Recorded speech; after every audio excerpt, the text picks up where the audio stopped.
Hello, troops. Good morning to you. Here we are out and about again, Friday morning, the 24th of February. Taking myself off to the cinema nice and early today to see a film I'm not entirely sure about called Cocaine Bear, directed by Elizabeth Banks. At the moment, I don't know who's in it. I've seen the trailer. It looks suitably bizarre. Could be a bit of fun. Could be a disaster, but could be fun. So I'm going to report back once I've seen the film. I'm really not sure what to expect from this one. But, it should be something quite interesting. I'm also expecting a completely empty cinema because I'm in the first screening, 10 to 10. Can't imagine lots of people will be rushing here first thing in the morning to see Cocaine Bear. Could be wrong, but somehow I don't think so. Anyway, I'll tell you what I thought of the film after this.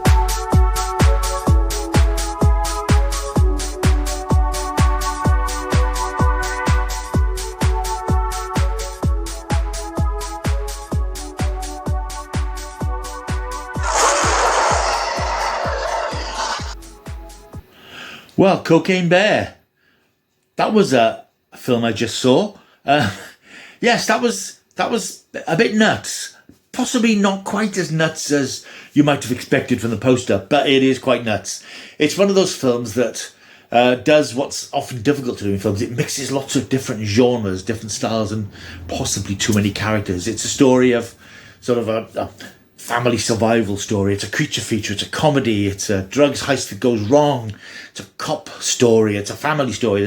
There's a lot of stuff going on in here, all this stuff rubbing together.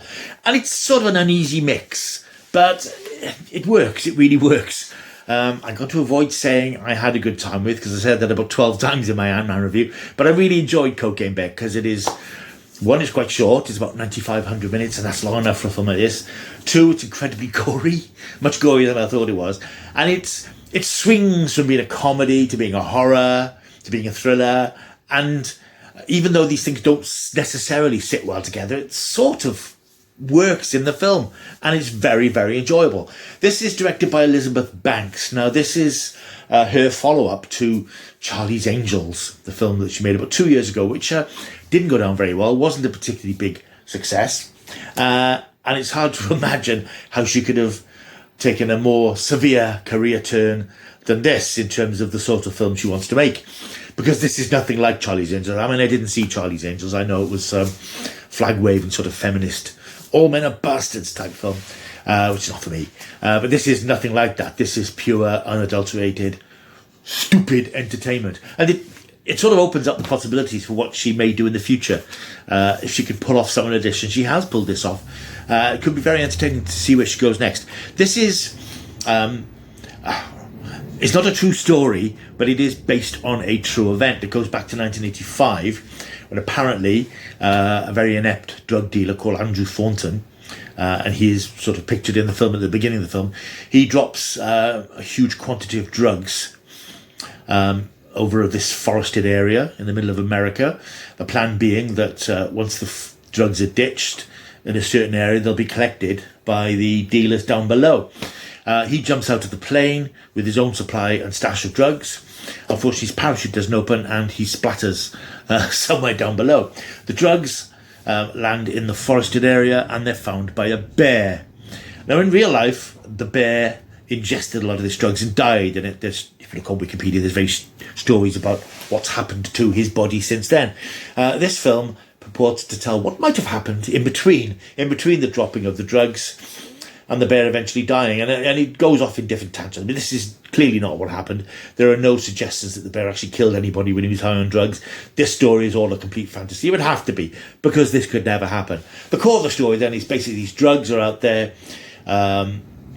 O'Shea Jackson plays David, who's a drugs fixer who's dispatched by Ray Liotta, the late Ray Liotta, in one of his final roles as Sid, who's like a drugs kingpin, who's responsible for collecting and getting the drugs out to the dealers.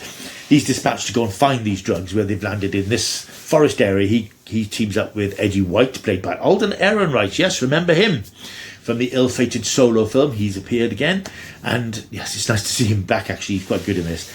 They head off to try and find the drugs. Meanwhile, single mom named Sari, who's a nurse, she played by Kerry Russell, her willful daughter Deirdre, Dee Dee, played by Brooklyn Prince, She heads out into the forest with her friend Henry, played by Christian Convery.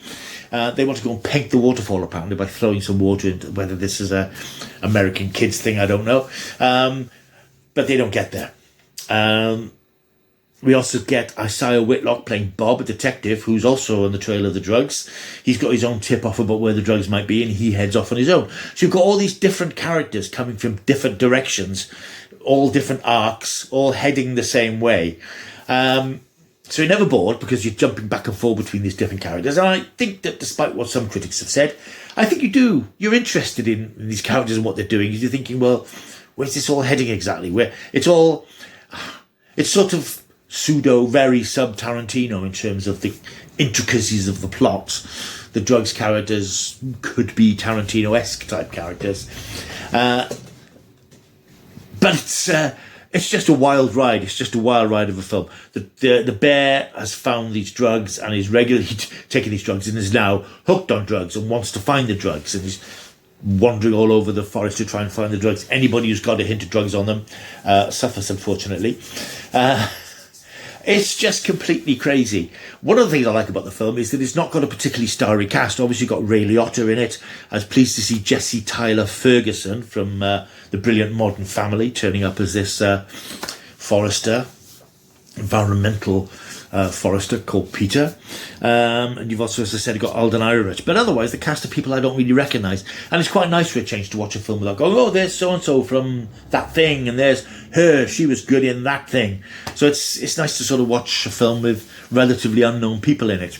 And it is great fun. It's sort of, I think if you've seen the trailer, you were possibly expecting something a bit more extreme than this, a bit more wild and wacky. I mean, it is pretty wild and wacky, but there's a sort of a fairly straightforward narrative to it in a way, but it goes off in all sorts of crazy tangents. When it goes really crazy, there's one brilliant sequence, which I won't involving some paramedics and an ambulance, which is right in the middle of the film and is just crazy. And that's where the film goes really creature features or rampaging monster.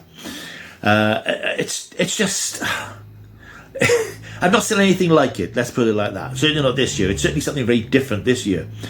And I thoroughly enjoyed it. I had a good time with it. It's laugh out loud funny in places. There's some very clever little lines of dialogue and clever bits of characterization that really worked for me. And I in the end, I sort of enjoyed the all over the placeness of it. You know, the fact that it wasn't predictable. You weren't entirely sure where it was going. And it worked in its favour. CGI for the bear is quite good in most places. There's a couple of slightly shonky bits, I think. But overall, it's just an enjoyable, very different sort of film. So as I say, it's sort of horror, comedy, thriller, police drama, family thing. It's a bit of everything, which shouldn't work, and yet it sort of does. I really enjoyed it. I had a good time with it. So I recommend it if you want to see something nuts and something extremely different and very unorthodox, if you like, very un-Hollywood. And it's nice to see that this sort of stuff can still get out there. I would say it's nice to see Elizabeth Banks doing something like this, because it's not necessarily what you would expect from her. So I'm going to give Cocaine Bear 8 out of 10. I enjoyed it that much. And it's one of those films you could go and see again, because it looks nice, there's some great locations, and there's enough going on to sort of make it worth a rewatch. So I don't know if I'll go and see it in the cinema again, because I don't tend to do that very often, but I'll certainly pick it up on physical media somewhere down the line. The Cocaine Bear is out now. Right, thank you for watching. I managed to keep this video a little bit shorter. If you've liked this video, why not press that subscribe button? You can also do the thumbs up, and you can like, and that's it really. More stuff coming soon. Until I see you next time, keep taking the stuff.